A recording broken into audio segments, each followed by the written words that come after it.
Let's talk a little bit about the concept of class.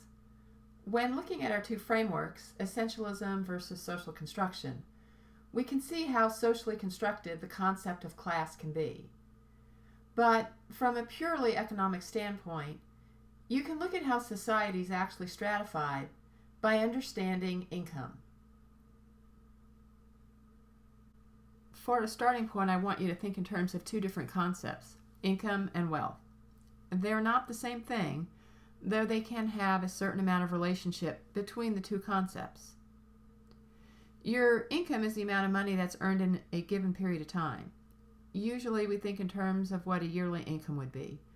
Most of us earn our income from work.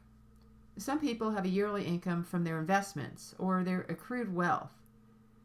So let's say if you were born into a very wealthy family and you inherited $1 million from a relative. You could put all that money into investments and that would generate a yearly income for you. And so if the average rate of return on your investments was about 10%, you'd be living off $100,000 a year, assuming you were withdrawing the dividends from your $1 million investment. Now that investment, that is part of your wealth. Wealth is the amount of assets that an individual or a company has minus their debt.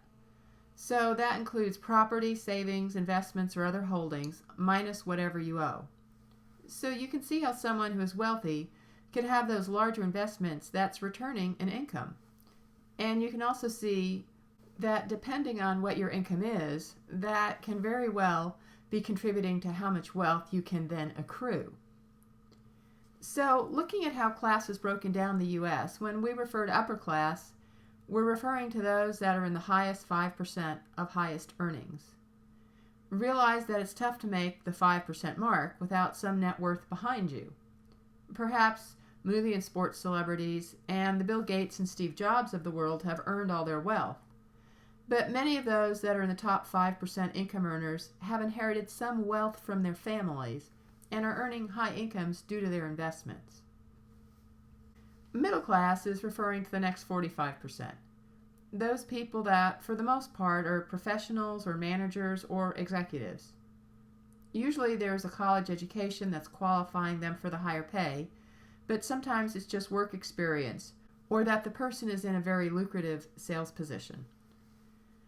The working class refers to the 35% that are between middle class and the underclass.